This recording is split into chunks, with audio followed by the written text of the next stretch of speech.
O que vocês irão ouvir agora é um relato fiel e verdadeiro da vida de uma irmã que foi freira e, na sua ansiedade de servir a Deus, prestou culto às imagens e, não satisfazendo a ansiedade de sua alma, foi para o espiritismo, chegando até a magia negra. Sabemos que a senhora usou vários nomes. Qual é o seu verdadeiro nome? Meu nome é Dalva de Oliveira Morgado. Irmã, como foi a sua ida para o convento? Aos 8 anos de idade, eu comecei a estudar numa escola de freira e ali eu ficava admirada em ver as freiras usarem roupa diferente das outras mulheres. E procurei saber delas por que elas eram diferentes. E ela explicou para mim que ela era a esposa de Jesus, por isto que ela era separada. E a partir daquele momento eu comecei a sonhar. Eu queria também ser esposa de Jesus. E ali eu comecei a insistir com a minha mãe para me levar para o convento. Mas minha mãe não queria deixar porque eu era a primeira filha dela. E ela tinha muito cuidado e dizia que não, porque eu não poderia mais chegar perto dela, iria ter que viajar e ir para longe. Porém eu insisti muito. E ela me levou para um convento através do arcebispo de Alagoas. Lá no convento, eu comecei a estudar e preparar-me para ser freira. E com 14 anos de idade, eu vesti o hábito de noviça. Até então, eu era uma garota muito feliz. Eu estava estudando e preparando-me com muita ansiedade para ser esposa de Jesus Cristo. Muito bem. Irmã Dalva, e como noviça, a senhora alcançou seu objetivo para ser feliz? Até então, eu me julgava uma moça feliz ali. Estava aprendendo para ser esposa de Jesus. Eu queria encontrar o meu esposo. Ali no convento nós lemos muitas literaturas, muitas biografias de santos. Aprendemos a história de todos os santos da Igreja Católica. Porém, nada sabia do meu esposo. E eu achava que depois que eu vestisse o hábito de noviça, eu iria aprender mais dele. Porém, foi ao contrário. A minha vida começou a viver num clima de terror ali dentro, pois as imagens dos chamados santos começaram a falar comigo. Uma tarde, eu estava sentada na Gruta de Lourdes, sentada numa pedra, lendo um livro, e de repente eu ouvi alguém chamando-me e dizia: Dalva, vem cá, olha para mim. E eu procurei por todos os lados pensando que fosse uma amiga, porém não encontrei ninguém.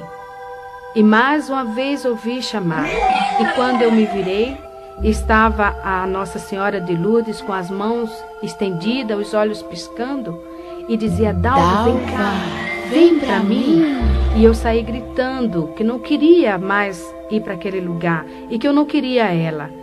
E fui aos pés da superiora, expliquei para ela, porém ela achou e falou para mim que eu estava com um problema de ilusão de ótica, que aquilo na realidade não tinha acontecido.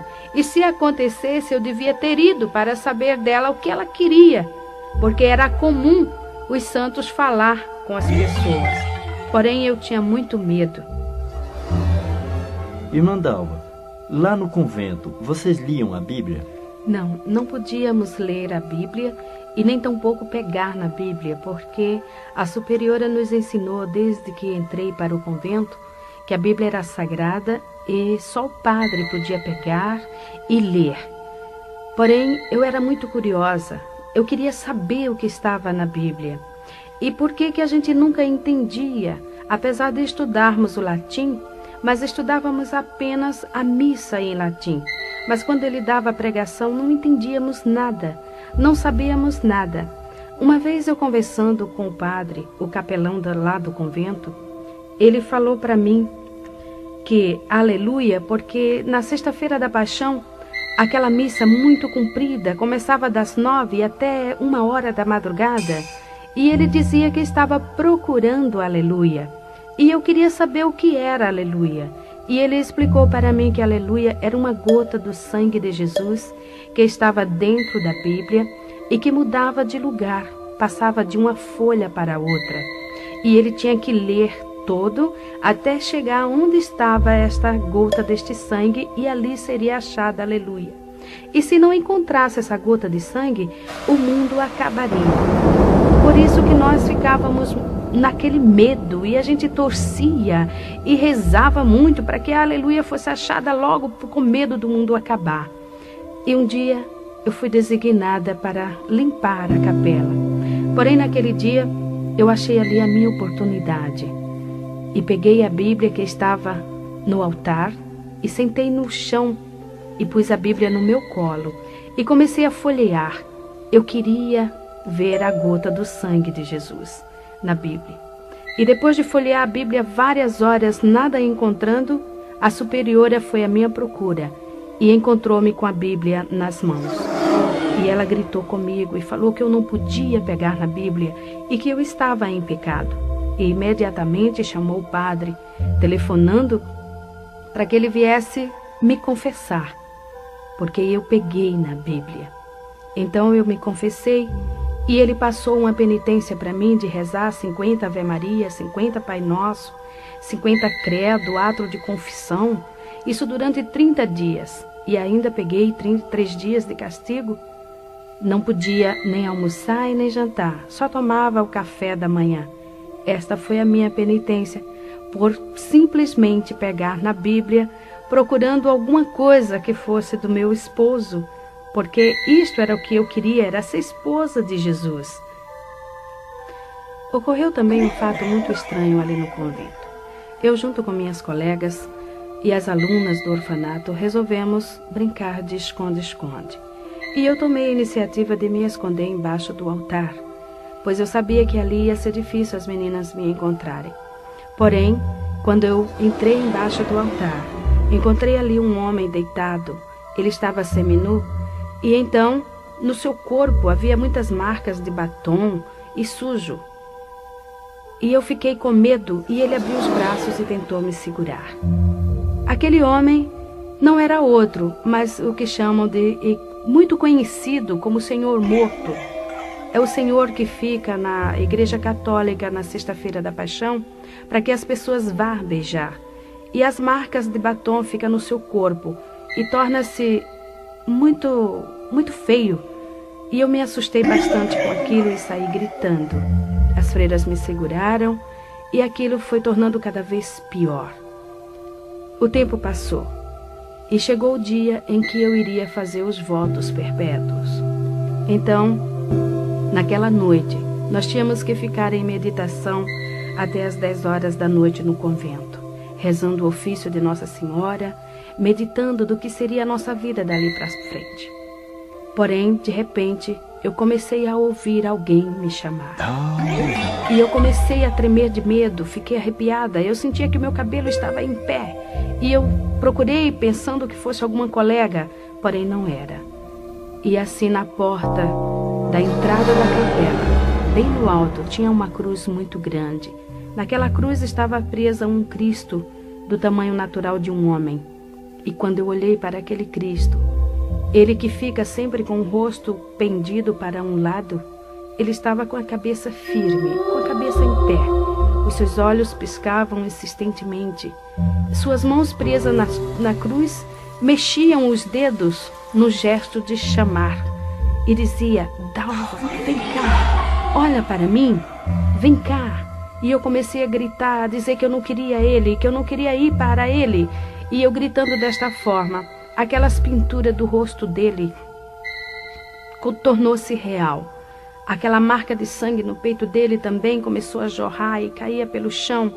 E as freiras que vieram me socorrer passavam por baixo daquela porta e sujavam-se no sangue que escorria pelo chão.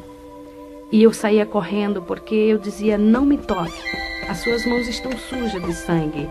E elas fizeram um cerco, me seguraram e esfregavam meu rosto no chão e dizia: veja que aqui não tem sangue. Porém era real. Eu via aquele sangue. Eu passei uma noite muito apavorada e eu chorava muito. De manhã, a superiora chegou para mim e falou: Dalva, você não pode fazer os votos e você não vai vestir o hábito de freira. Você vai para sua casa, vai passar um ano fora. Se você melhorar, você pode voltar a ter mais uma oportunidade de fazer os votos. Irmã Dalva, e depois que a senhora saiu do convento, o que aconteceu? Foi o seguinte, a superiora aconselhou minha tia levar-me em um psiquiatra, porque segundo ela eu tinha problemas psíquicos. Minha tia me levou a uma psicóloga e a um psiquiatra. Fiz um tratamento de 3 meses. A cabo de 3 meses, a psicóloga chamou a minha tia e falou para ela terminar com o tratamento, pois eu era uma moça normal, não tinha problema nenhum. E não adiantava continuar com esse trabalho. Então, eu saí daquela psicóloga e do psiquiatra também, porque ela falou que o que eu podia ter seria alguma coisa de ordem espiritual, e isto já não pertencia mais para ela. Porém, lá no nosso apartamento já estava ocorrendo outros fatos também extraordinários, fenômenos que não sabíamos como explicar, pois de repente alguém jogava pedrinhas, alfinetes, pregos e agulhas em cima de mim, por onde quer que eu passasse. E este fato ocorria até mesmo quando eu estava tomando banho. Era impossível que fosse alguém que jogasse essas pedras, pois nosso apartamento fica na Avenida São João, em cima do edifício do MAP, no 20º andar. Era impossível ser uma pessoa. E a nossa empregada começou a falar que eram os guias, os espíritos que estavam jogando aquelas pedras, aqueles alfinetes, porque eu era médium de berço e que eu precisava ir num centro espírita para desenvolver e também para expulsar aquilo ali. E que se eu não fosse, ela iria pedir as contas, iria sair, não tinha mais condições para ela ficar ali também. E tomamos a decisão que eu iria para o centro espírita mesmo, porque já havia crescido muito. A gente já não podia mais almoçar e nem jantar, pois aqueles fatos ocorriam, jogavam aquelas pedras, aquelas coisas por cima até mesmo dos alimentos.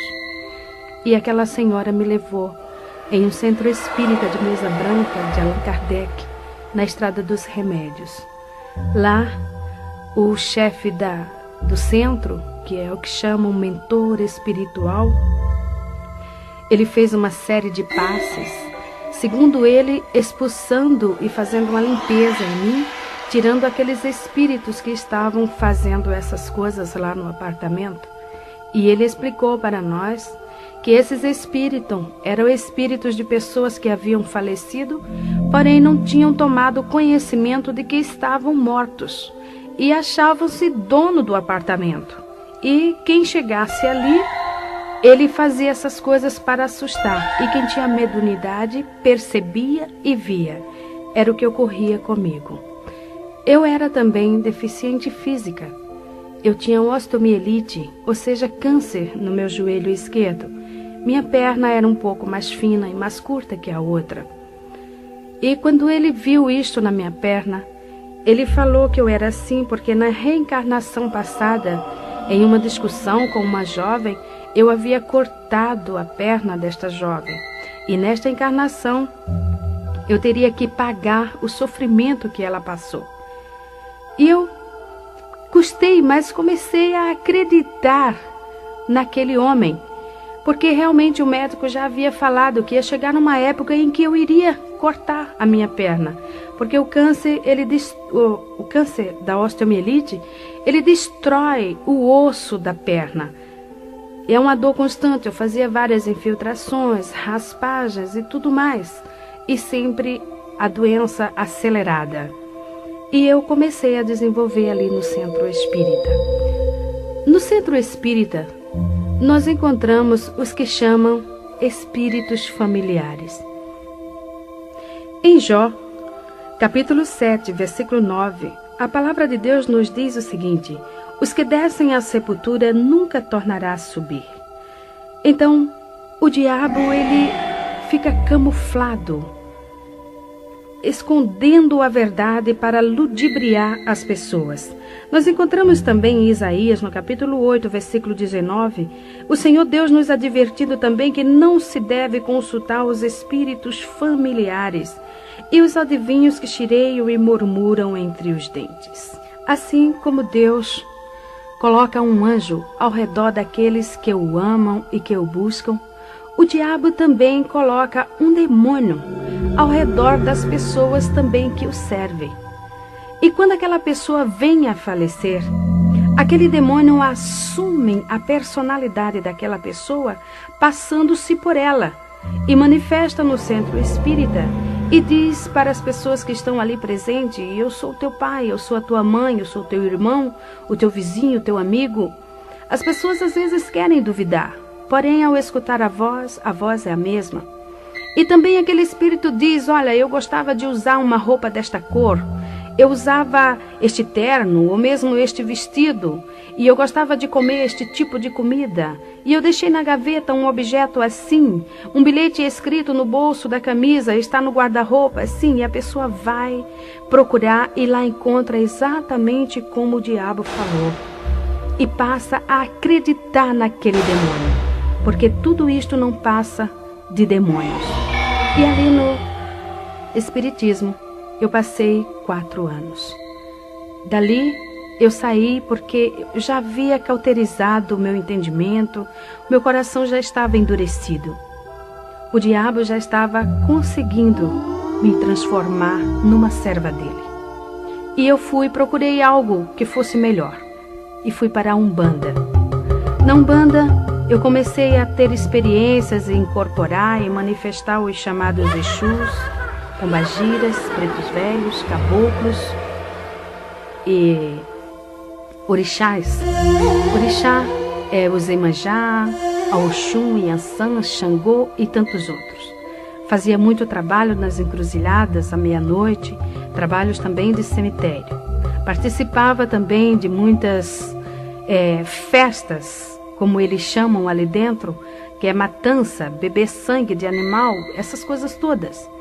Ali na Umbanda, encontra-se esses espíritos que chireiam e murmuram entre os dentes.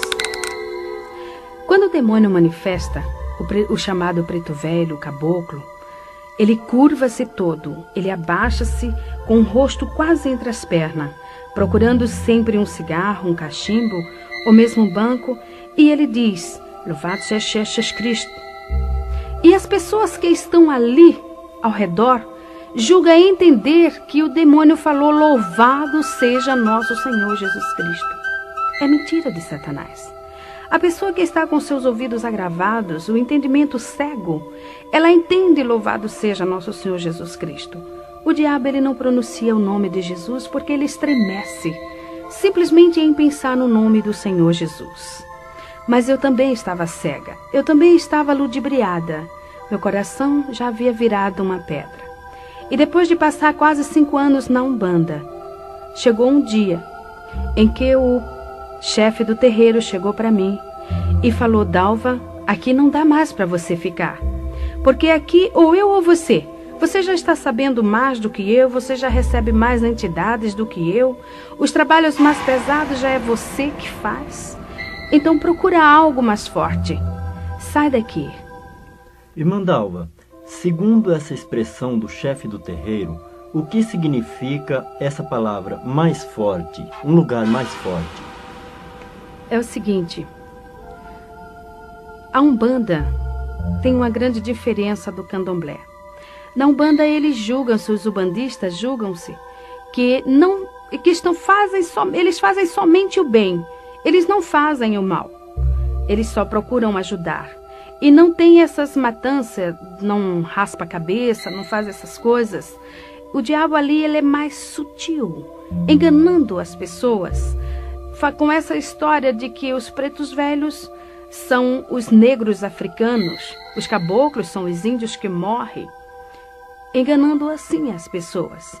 Lembro-me bem quando eu estava na Umbanda uma vez, o preto velho manifestou e falou: quando o meu senhor batia em mim, ele me colocava em cima de uma pedra de gelo, até aquele gelo derreter. Eu estava ali sentado naquela pedra e ficava todo congelado. Hoje eu sei que o diabo estava mentindo, porque naquela época não havia geladeira. O homem ainda não havia inventado geladeira. Como aquele homem podia estar em cima de uma pedra de gelo? Mas quando estamos ali, somos cegos, não observamos essas coisas, totalmente cegos. Então, eu fui para o candomblé. O candomblé é mais forte do que a Umbanda, porque lá eles têm os chamados segredos de camarinha, os fundamentos, como eles chamam. É uma religião, agora ela é religião. Ele veio da África para o Brasil e assumiu um poder muito grande aqui no Brasil, onde existem muitos adeptos, inclusive muitas autoridades, muitas pessoas aí de grande cultura, pertencendo ao candomblé, achando que está fazendo uma grande coisa.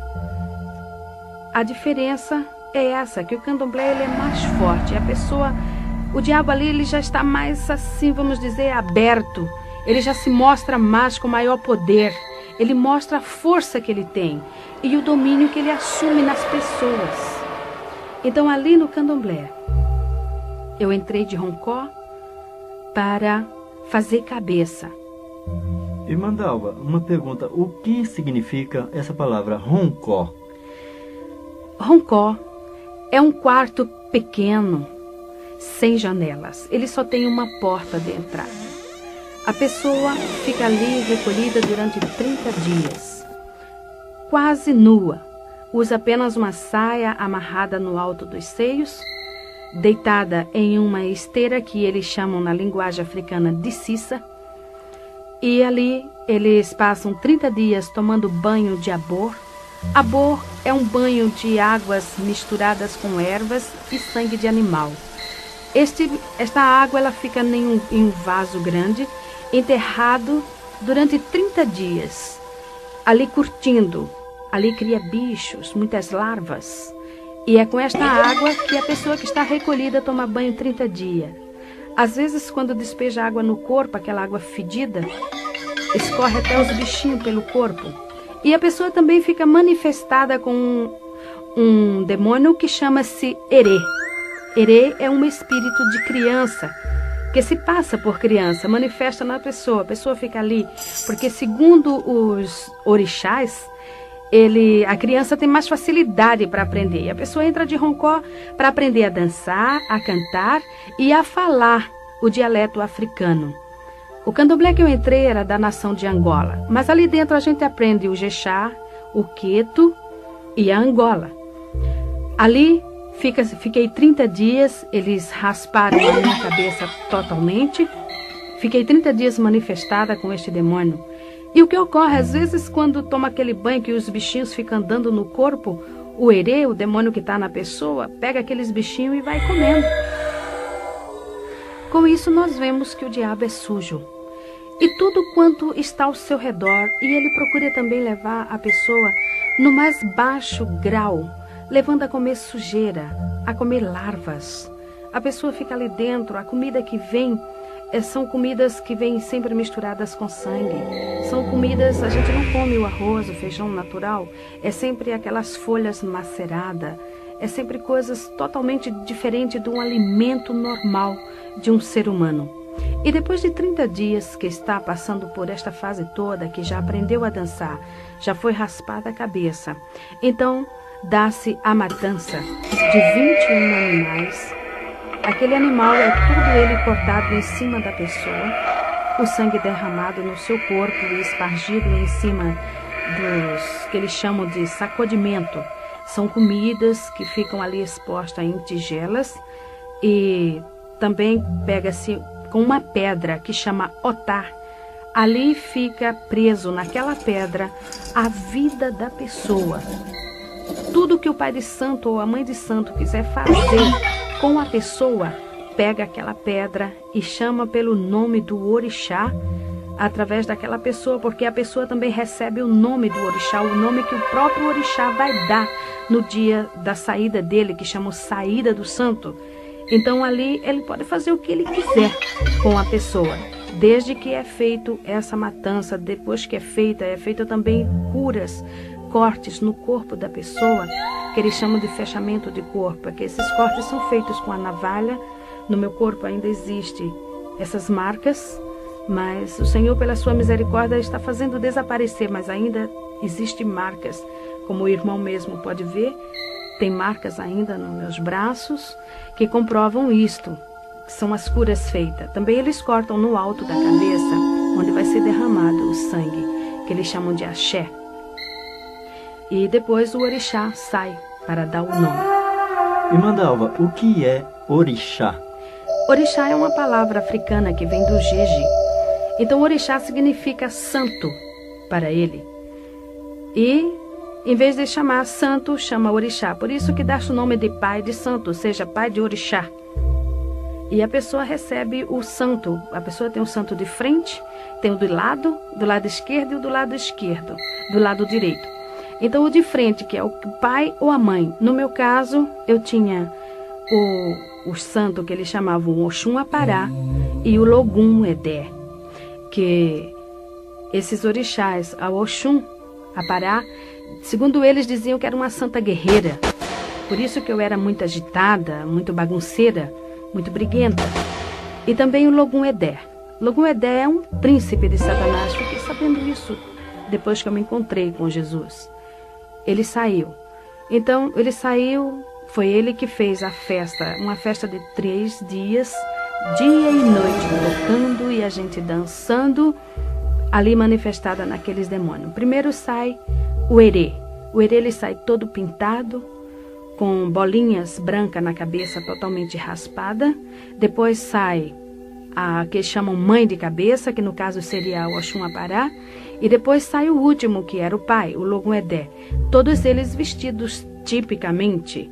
Uma coisa muito incrível é que eles usam vestimentas africanas que falam muito com as roupas das imagens, né, dos santos chamados católicos, porque há uma assimilação muito grande da história desses orixás com as histórias dos santos católicos. Por isso que os africanos, o Brasil aceitou muito o sincronismo do africano aqui no Brasil devido à história desses orixás. Uma coisa muito incrível também, e doloroso de nós falarmos sobre isso, é sobre a padroeira do Brasil. Porque nós sabemos do candomblé que esta estátua é uma estátua africana. Ela veio junto com os negros, no navio negreiro, em um dos navios. E no candomblé existe um ritual que a imagem que é quebrada a cabeça, ela tem que ser jogada no rio. Ela não pode. E segundo o que nós aprendemos ali dentro, essa estátua seria a Oxum. É uma jovem escura e usa aquela vestimenta da que chamam Aparecida. É aquela mesma roupa e quando sai no candomblé, ela sai vestida daquele jeito. Por isso o nosso Brasil está numa miséria total, porque está servindo não a Deus. Então ali, depois que sai vestido tipicamente, no dia seguinte, no final de tudo, dá-se o que eles chamam de axé do santo, ou seja, despachar aquelas matanças todas. Já passou 7 dias. As vísceras dos animais são fervidas em azeite do dendê e colocadas no altar, ali no roncó, para depois levar para o quarto do santo. Aquelas coisas ali expostas ficam podres depois de 3 dias. Mas a mãe de santo, o pai de santo, manifesta a Iaô, porque quando a pessoa entra de roncó é para ser Iaô, ou seja, inicianda. A palavra Iaô significa inicianda, ou seja, aprendiz. Ela vai aprender para mais tarde ser mãe de santo de candomblé. Então, ali dentro, ela manifesta de novo no santo e a mãe de santo tira pedaços daquelas vísceras que já estão totalmente estragadas e dá para o santo comer. Então, a pessoa come aquelas vísceras, metade quase daquelas vísceras estragadas. E eles ainda pegam a cabeça dos animais, cozinham misturada com farinha, até os ossos derreterem. Depois que derrete tudo aquilo, fica aquele pirão. Então ali o erê manifesta e senta ao redor daquela panela e come tudo aquilo, deixando apenas os ossos, que vai ficar junto com aquela pedrinha chamada otá. Porque ali está o que eles chamam de fundamentos. É o fundamento da Iaô.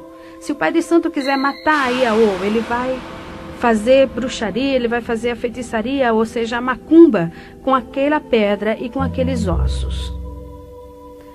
Depois de 30 dias, eu me vi numa tarde, deitada em uma esteira assim na calçada, e alguém chamava por Dalva. E eu demorei bastante para descobrir que a Dalva era eu. E quando eu respondi, eu levei uma varada nas minhas costas, que ardeu e doeu bastante. E alguém me chamou mais uma vez, Dalva. E quando eu respondi, senhora, levei outra varada, e assim foram a terceira e a quarta e a quinta vez. E eu me levantei e perguntei, por que a senhora me bate? O meu nome é Dalva. Ela falou, não, você não é mais a Dalva. A partir de hoje a Dalva morreu, ela não existe mais. O seu nome agora é Itameuá. Este é o seu nome, ou seja, é a sua Digina. Digina, na linguagem Jexá, significa nome. E ela falou também para mim que eu não podia responder a ninguém por Dalva. Se alguém chamasse Dalva, eu não respondesse, porque se respondesse, o santo ia virar aonde eu estivesse. E para mim era difícil me lembrar, muitas das vezes, daquele nome. E quando alguém chamava por Dalva, alguém que não sabia que eu tinha recebido este nome de Itameuá, me chamava por Dalva, eu costumava responder. O santo realmente manifestava e me levava, às vezes, distâncias muito prolongadas até a mãe de santo, onde ela estava, e lá ele batia com a palmatória na minha mão até inchar, para que eu me lembrasse que o meu nome era Itameuá. Uma vez eu estava em um restaurante de luxo em Recife, num hotel 5 estrelas, pois naquela época eu era muito rica. Eu era uma das maiores fazendeiras do estado de Alagoas. Nós tínhamos uma grande pocilga, ou seja, uma criação de porcos muito grande, no município de Alagoas chamado Arapiraca. E ali, naquele hotel, nós estávamos jantando. Era uma tarde e nós havíamos participado de uma exposição de animais.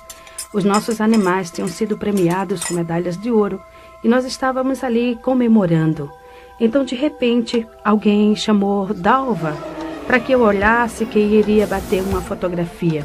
E quando eu me virei respondendo, o Herê manifestou em mim e começou a virar as mesas. Começou a jogar macarrão, carne, doce em cima das pessoas. E no outro dia estava o meu nome estampado nas colunas sociais, como a maior fazendeira fez escândalo num hotel de luxo. O diabo, ele não estava tão somente satisfeito em me aprisionar. Eu já não tinha mais coração. Era uma pedra, eu não tinha sentimentos. Fazia anos que eu não sabia o que era derramar uma lágrima. Para que os irmãos tenham uma ideia, em uma discussão com meu esposo, lá na fazenda, eu estava nessa época tirando uma Iaô de Roncó. Então, E essa Iaô, o santo dela era Obaluaê. E segundo o que nós aprendíamos, e havia aprendido, Obaluaê era o dono dos porcos. E nessa briga que eu tive com meu marido, porque eu tinha separado para mim alguns porcos para matança de animais lá do candomblé e para vender também. Era a minha parte, era a minha cota. Eu não queria que ele pegasse ali. Então, nessa discussão, porque ele havia pego os animais e vendido sem me consultar. E eu falei com bastante ira, eu disse, agora eu estou indo para o candomblé. Eu vou tirar uma Iaô de Obaluaê. E se realmente Obaluaê é o dono dos porcos, eu quero que ele tome conta desses porcos todos, de tudo quanto aqui tenha, e me dê conta. Eu quero que ele preste conta para mim de tudo. Eu falei isso e entrei no carro e fui para o candomblé. Uma semana depois, era de madrugada quando o nosso vigia bateu na minha porta e falou, Dona Dalva, tem 10 animais mortos. E ali era apenas o início. Rapidamente, em 21 dias, morreram todos os animais. Realmente, o diabo havia prestado conta do que eu havia falado. Realmente ele mostrou que ele era o dono dos porcos. Só que eu fiquei na miséria. Tinha uma dívida grande no banco para pagar e não sabia como. E outra pessoa resgatou a fazenda. E tivemos que largar tudo e sair sem nada. O diabo, ele não tem amor a ninguém. Nem mesmo aqueles seus adeptos, nem mesmo aqueles que estão servindo a ele, pois eu era uma serva de Satanás naquela época. Eu servia mesmo, eu fazia tudo quanto ele queria. Eu só comia o que o diabo determinava. Eu só vestia o que ele determinava. Cada dia da semana eu tinha que vestir uma roupa diferente na cor que ele escolhia. Eu não podia comer determinadas comidas e se eu comesse eu caía de cama doente, eu ficava enferma, ele batia em mim e eu vivia numa vida totalmente oprimida. E durante este tempo eu fiquei 7 anos aprendendo ali com a mãe de santo para ser mãe de santo de Candomblé. Depois desses anos, eu fui mais uma vez recolhida de Roncó, dessa feita para ser mãe de santo de Candomblé, aprender as cantorias do africano, as danças e os segredos de Camarinhas. Irmã Dalva, o que vem a ser segredos de Camarinha? Segredos de Camarinhas são o que eles chamam de fundamentos, ou seja, as palavras, as rezas que eles falam quando estão raspando a cabeça das pessoas, quando eles estão cortando os animais, os pedidos que eles fazem, aprender a jogar búzios, a ler a mão, a ler cartas e outras coisas. Também como fazer feitiços, como fazer bruxarias, cada tipo de bruxaria diferente, as rezas, essas coisas todas. Estes são os segredos de Camarinha. Como mãe de santo, eu abri terreiro em Arapiraca, no estado de Alagoas, foi o primeiro. O segundo foi em São Paulo, no Jardim São Paulo, lá em Guaianazes. O terceiro foi no Rio de Janeiro e outro em Londrina, no Paraná. Como mãe de santo, eu já estava totalmente dominada pelo Satanás. Meu coração era uma pedra, não tinha sentimentos, não tinha também paz e nem alegria. Era uma criatura muito vazia, porém não mostrava para ninguém. Eu mostrava uma satisfação que na realidade eu não tinha. Muitas das vezes no meu quarto, sozinha, eu chorava, porque havia dentro de mim um grande vazio. Alguma coisa não estava se dando bem comigo, porque faltava algo dentro de mim. E eu cada vez mais me aprofundava ali dentro. Vivia constantemente raspando cabeça de outras pessoas, ou seja, recolhendo iaô de Roncó e fazendo macumbas. Era convidada para ir em outros estados fazer bruxarias e feitiçarias. E não estando satisfeita, eu saí dali do Candomblé e achei por bem entrar na magia negra. Irmã Dalva, qual a diferença entre o Candomblé e a magia negra? A diferença é a seguinte: no Candomblé, o pai de santo e a mãe de santo recebe um poder dado pelo santo da pessoa, pelo orixá que a pessoa raspou a cabeça, não incorpora mais o orixá e passa a fazer todos os trabalhos de Candomblé, ou seja, raspar a cabeça, jogar búzios, essas coisas todas, e inclusive fazer macumba sem manifestação. Apenas ele manifesta em outras pessoas, mas o pai de santo não. Então ele faz tudo consciente. Contudo, a gente não conhece o orixá assim, mais de perto. A gente sente a sua influência, mas não conhece. Já na magia negra, não. Na magia negra, a participação já é mais forte. O demônio, ele já apresenta-se claramente. Ele já vem ele mesmo falar com a pessoa. Quando eu entrei na magia negra, o diabo, ele falava comigo. Toda meia-noite eu sentava na mesa, acendia uma vela e ele vinha, puxava outra cadeira e sentava-se em minha frente. E ali ele me ensinava feitiços, bruxarias. Muitos feitiços ele me ensinou e muitas bruxarias. Eu vivia fazendo tudo quanto ele me mandava. Uma vez eu estava com 6 meses de grávida, na minha terceira gravidez. E eu fui fazer um trabalho de bruxaria no cemitério de Guaianazes à meia-noite. E eu tinha que pular o muro. E nesse trabalho eu teria que desenterrar um defunto de 3 dias, cortar a sua garganta e fazer o feitiço ali dentro e depois cobrir de novo.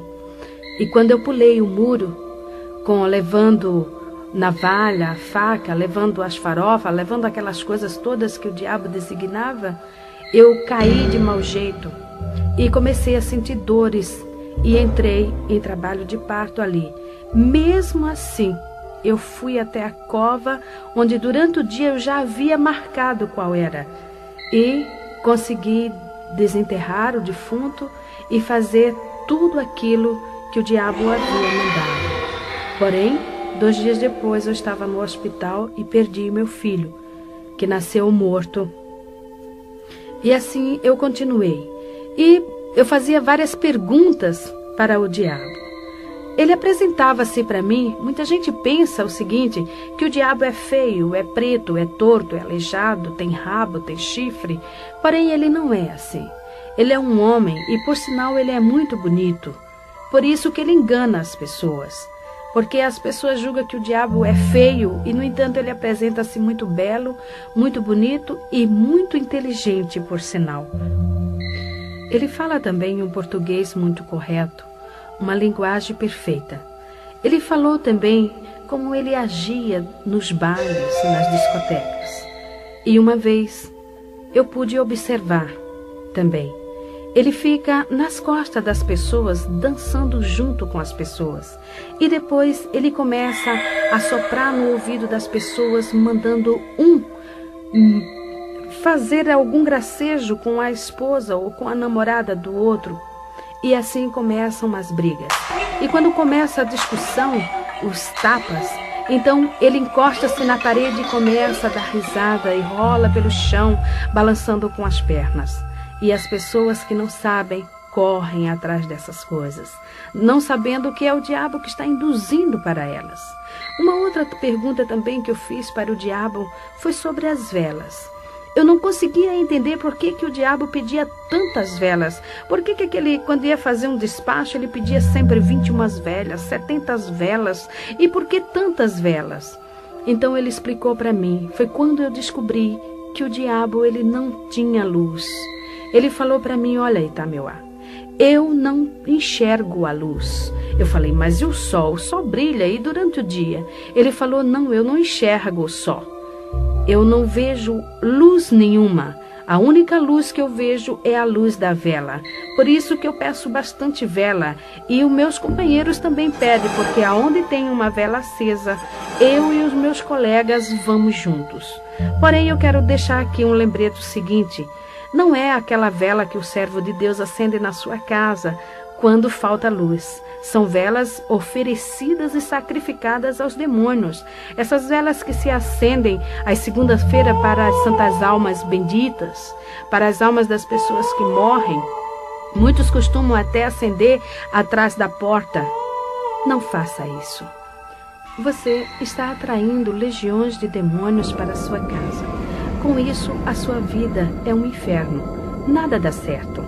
É uma opressão que o diabo dá para as pessoas, porque eles ficam alojados, esperando que você acenda mais vela. Por isso que a palavra de Deus diz que todo aquele que está em pecado é trevas. E a trevas não se mistura com a luz. Por isso que o diabo é treva. Você precisa também buscar a luz, porque Jesus falou, vós sois a luz do mundo. Quem tem a luz não anda em trevas, porque o que anda nas trevas é o diabo. E esse nós temos que tirar da nossa vida. Então também eu fiz uma outra pergunta para o diabo. Eu queria saber por que aquelas imagens de esculturas, os chamados santos lá do convento, viviam falando comigo, me chamando e tentavam muitas das vezes até segurar-me. E ele começou a dar risada e olhando para mim ele falou, ora Itameuá, era eu. Eu falei, mas como você? Ele disse, é muito simples. Cada imagem, ela tem um espaço vazio dentro de si. é o espaço exato que me cabe. Eu fico dentro da imagem ou atrás, para ouvir o que as pessoas estão pedindo para poder fazer. E assim, com isso, elas estão me seguindo. Com isso, elas estão fazendo o que eu quero. Irmã Dalva, e do catolicismo até a magia negra, a senhora conseguiu saciar o anseio da sua alma? Não. A minha vida era uma busca constante. Fui para todos esses lugares, procurando encontrar-me, procurando preencher este anseio da minha alma, porque eu sentia dentro de mim um vazio muito grande. Eu não tinha paz. No dia que eu não tinha com quem brigar, eu brigava comigo mesmo. Muitas das vezes eu entrava no meu quarto tão irada e eu puxava os meus cabelos até sentir que o couro da minha cabeça soltava-se de tanta raiva que eu sentia de mim mesmo. Eu não tinha paz, eu não tinha sossego. Faltava alguma coisa, e por isso eu me aprofundava mais e mais e mais ali dentro, porque eu aprendi e sempre falavam para mim que todos os caminhos levavam a Deus, e eu queria saber qual era o caminho que eu estava levando. Mas esse caminho eu não encontrei. A minha outra parte eu não encontrava de jeito algum. Irmã Dalva, como foi que a senhora chegou a conhecer o Senhor Jesus? Bem, 3 anos antes que eu me encontrasse com Jesus, eu estava numa madrugada fria, nevoenta, acendendo uma vela para um demônio chamado Tempo Zarar, bem no portão do candomblé. E quando passou um senhor, um homem alto, escuro, e ele foi até a esquina. Quando ele chegou na esquina, ele voltou e parou bem no meu portão. Eu me levantei e antes que eu falasse com ele qualquer palavra, ele estirou a mão para mim e com o dedo em riste ele falou para mim: a mão de Deus está na tua cabeça. Eu levei um susto, porém me refiz rapidamente e eu comecei a dar risada. Eu falei: como, moço? O senhor falar que a mão de Deus está na minha cabeça? Moço, Deus não olha para mim, Deus não lembra de mim, Ele não sabe nem que eu existo. O senhor sabe ler por acaso? Então leia esta placa. O senhor sabe o que está escrito aqui? Está escrito Abassá de Ilê de Oxum. Isso aqui é um candomblé, meu senhor. Eu sou feiticeira, eu sou bruxa, Deus não olha para mim. Ele falou: a senhora está enganada.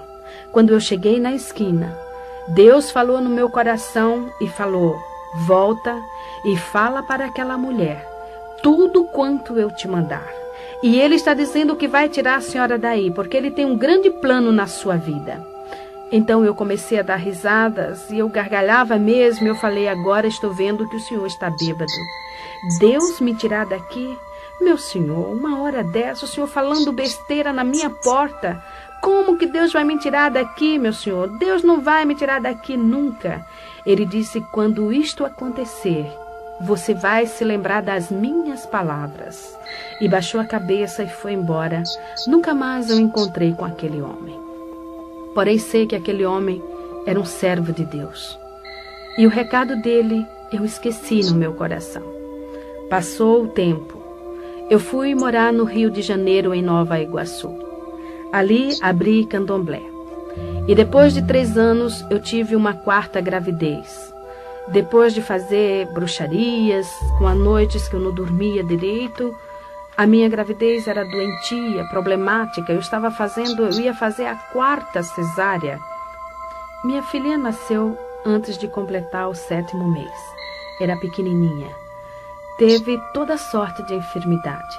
Nasceu com os rins paralisados e internada no Hospital da Polícia Militar, no Rio de Janeiro. Ela ficou 4 meses.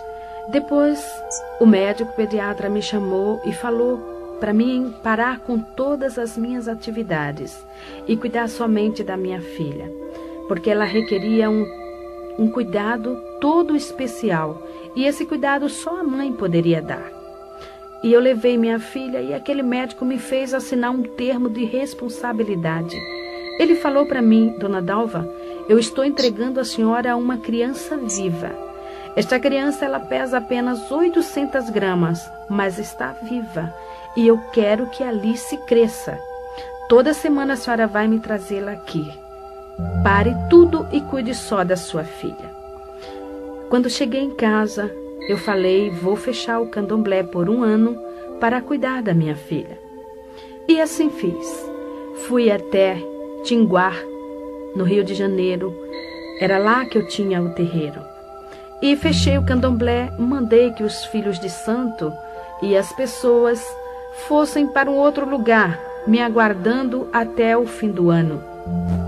Porém, quando eu cheguei em casa, o diabo apresentou-se para mim e falou, Itameuá, você não pode fechar o candomblé.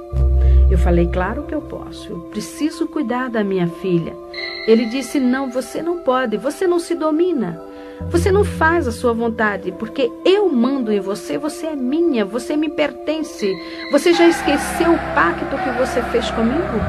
Portanto, você não vai fechar o candomblé, porque eu preciso de você trabalhando. Eu falei, mas eu tenho que cuidar de minha filha. Ele falou, não importa, dê a sua filha para quem quiser cuidar, porém você vai abrir o candomblé. E eu voltei e abri o candomblé, porém eu precisava cuidar de minha filha. E insistindo, ele falou, Itameuá, você não serve mais para nada. Você não presta mais. Eu vou te matar. E passou a partir daquele instante a bater em mim de chicote.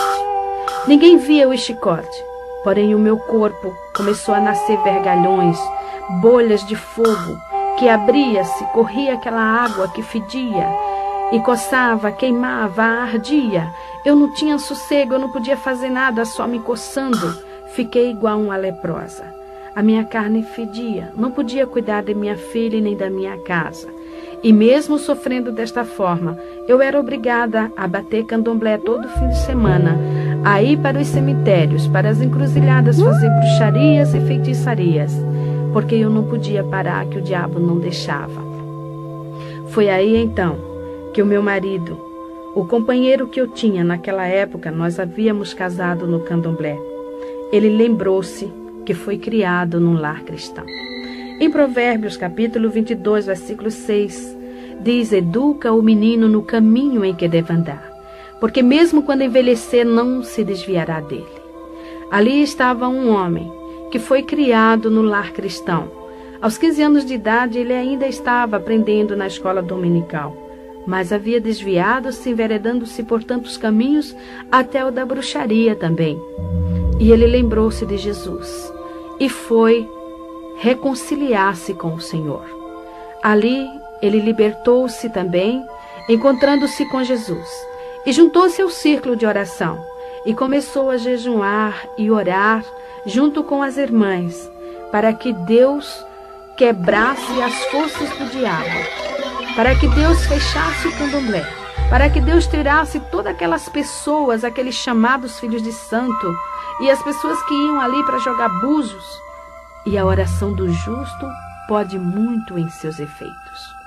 Depois de 15 dias, eu não entendia por que o meu marido não vinha para casa, mas ele estava 15 dias de jejum e oração para que Deus me tirasse das garras de Satanás.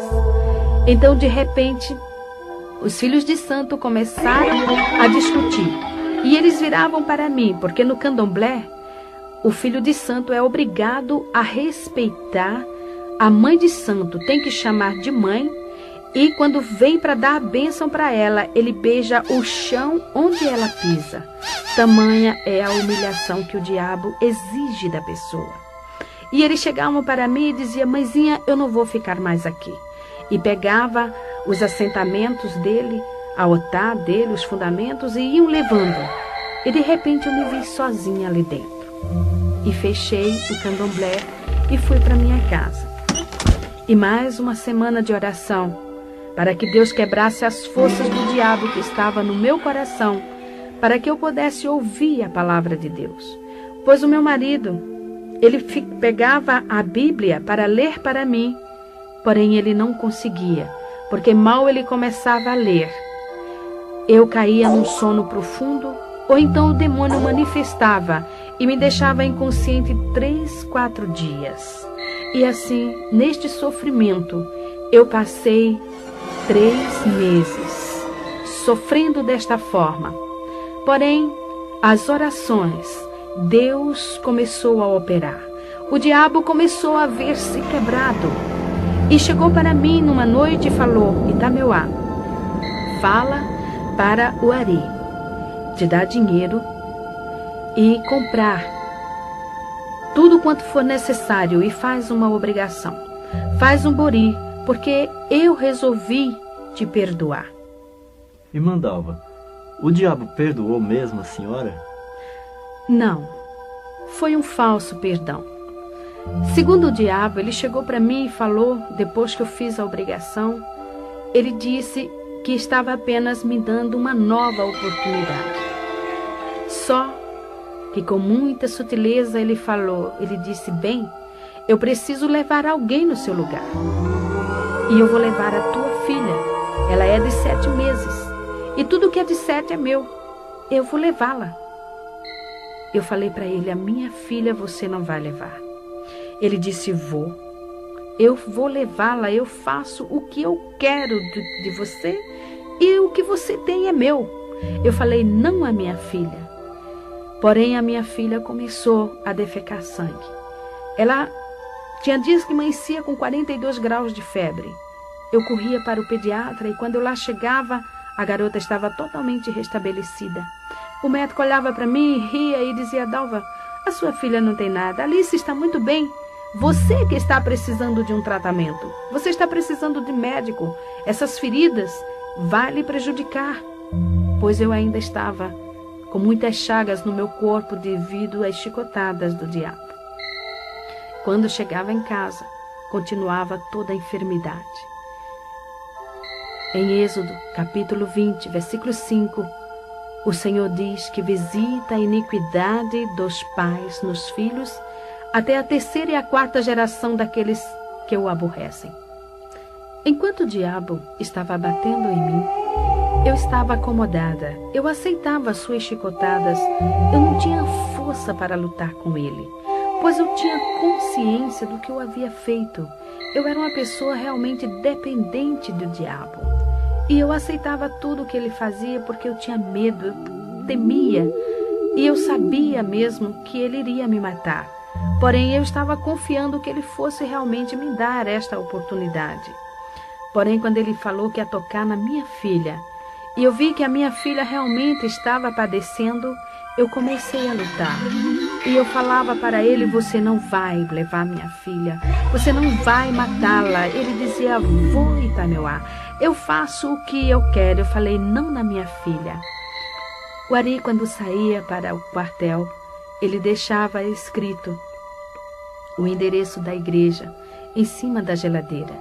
E ele falava para mim: Dalva, eu sei que o diabo vai fazer alguma coisa em uma hora em que eu não estiver em casa. E você vá para a igreja, porque só Jesus é quem vai salvar você e a nossa filha. E eu não dava muita importância. Porém, eu já ouvia a palavra de Deus. Ele já lia para mim em Apocalipse, capítulo 22, versículo 15. A palavra de Deus falando ali: ficarão de fora os feiticeiros, os cães, os mentirosos, os que se prostituem e falam mentira. E muitas das vezes esse versículo martelava a minha cabeça e eu dizia: eu sou feiticeira. Eu sou mentirosa também, porque eu induzo as pessoas a praticarem também o mal. A pessoa chega aqui e paga para fazer o mal para outro, eu faço. Eu sou bruxa. Mas eu não entendia, ficava de fora de onde? Eu perguntei para ele: de fora de onde?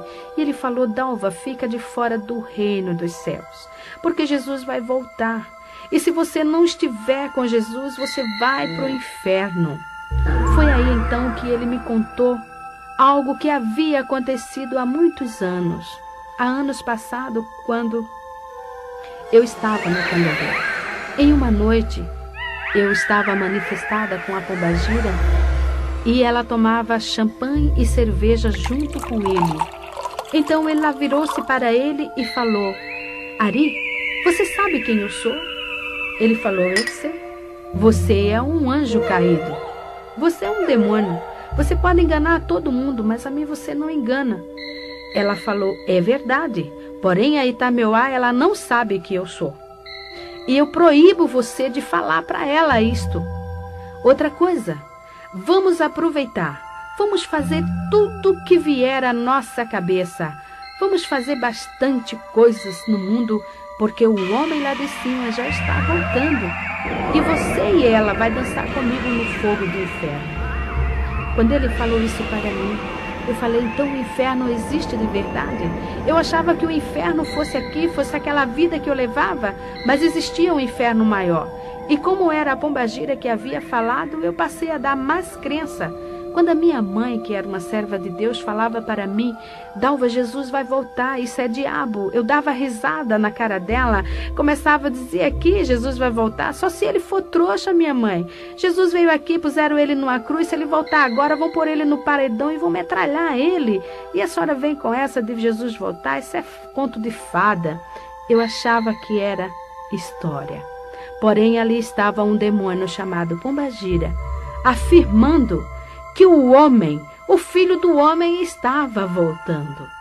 E eu iria ficar de fora. E foi assim que naquela noite eu estava com a minha filha sentada no tapete, encostada às minhas pernas. Eu estava ouvindo um disco que, por sinal, de macumba. Quando de repente a minha filha deu um grito e caiu de costas. E quando eu olhei para minha filha, ali o Senhor Deus abriu meus olhos. E eu vi aquele demônio que eu achava tão lindo, tão belo, que eu amava, que eu adorava. Ele estava agarrado ao pescoço da minha filha e as unhas dele eram tão grandes, entravam no pescoço da minha filha, como sugando a vidinha dela. Ela apenas estremecia sem poder respirar ou gritar. E eu peguei minha filha no colo e eu falei para ele, agora eu sei que você é diabo. Ele começou a dar risada. Eu falei, só que você não vai matar a minha filha, porque eu vou levá-la para a igreja. Ele disse, se você for, eu vou matar você na porta da igreja. Eu falei, a mim você mata, mas a minha filha você não vai matar. E saí correndo, peguei o endereço em cima da geladeira, pus a minha filha no colo. Havia em casa minha irmã, uma jovem de 15 anos, paralítica, pois ela não tinha os ossos dos pés. Porque um dia, em São Paulo, eu comprei um carro na sexta-feira. E no domingo, um outro carro veio na contramão, batendo de frente. O meu carro ficou totalmente amassado. E as pernas da minha irmã ficou presa nas ferragens, esmagando os ossos dos seus pés. Eu também quase fiquei paralítica, pois tive que segurar o volante do carro com o meu braço direito para que não entrasse no meu tórax. Porém, saí do carro, a minha mãe afundou o crânio, pois bateu fortemente. Minhas filhas não morreram, porque estavam sentadas no banco traseiro e foi jogada para o teto do carro. Então, o nosso carro foi vendido para Ferro Velho. Minha irmã foi para o hospital. Lá foi feita a cirurgia, tirando os ossos dos seus pés esmagados. Ficou paralítica. Já havia 3 anos que ela estava. Ela só andava de gatinhas ou de joelhos. Uma jovem que já ia completar 18 anos. Então ali, vendo minha filhinha morrendo, arrastei a minha irmã de joelho pela rua, com a minha filha no colo apenas estremecendo. O diabo manifestou em um rapazinho que morava lá conosco e ajudava nos trabalhos de macumba e começou a me xingar. Saiu pelo meio da rua me xingando de tudo quanto era palavrão, falando horrores e dizendo que assim que eu chegasse na igreja, ele iria me matar. Porém, eu não dava ouvidos. Apenas eu olhava para minha filha e cada vez que ela estremecia, eu não me atrevia a pronunciar o nome de Jesus. Eu sabia que eu era indigna de pronunciar o nome de Jesus, mas eu olhava para ela e eu dizia, Jesus dos crentes, não deixa minha filha morrer. E desta forma cheguei na igreja. Entrei correndo com a minha filha no colo, minha irmã arrastando-se de joelho, e joguei minha filha no colo do pastor e falei, ore por ela, salve minha filha, porque o diabo está matando. Se o Senhor tem poder, faça alguma coisa cure a minha filha. Ele disse: eu não curo, porém Jesus Cristo cura. E orou na minha filha. E imediatamente eu vi quando aquele demônio soltou a minha filha. E ela começou a rir e veio para o meu colo dando risada. Naquela hora, o Espírito Santo começou a tocar no meu coração. Quando eu leio na palavra de Deus, o Senhor Deus falando para o seu povo: tirarei de vós o coração de pedra e darei um coração de carne. Eu me alegro e me regozijo e digo: Senhor, tu fizeste esta cirurgia em mim, porque o meu coração era pedra. Eu não tinha sentimentos, eu não tinha amor, eu não tinha nada dentro de mim. Faziam uns 10 anos, mais ou menos, que eu não sabia o que era derramar uma lágrima sequer. E ali naquele instante, estava eu chorando. Dos meus olhos saíam lágrimas copiosamente, porém eu, envergonhada, olhava para os irmãos de um lado para o outro e eu dizia: por que eu estou chorando?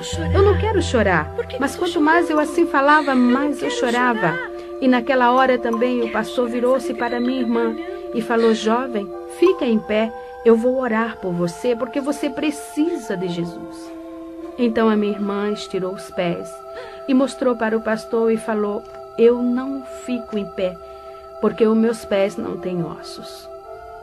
E ele, olhando para aqueles pés atrofiados, falou para ela: Jesus pode te dar ossos novos. Você crê nisso? Você quer Jesus na sua vida? Ela falou: eu quero. E ele orou sobre os pés da minha irmã e ela imediatamente ficou de pé. Começou a correr, a andar ali na igreja. Eu comecei a soluçar. Eu olhava para minha perna com câncer. A minha perna continuava com a mesma enfermidade.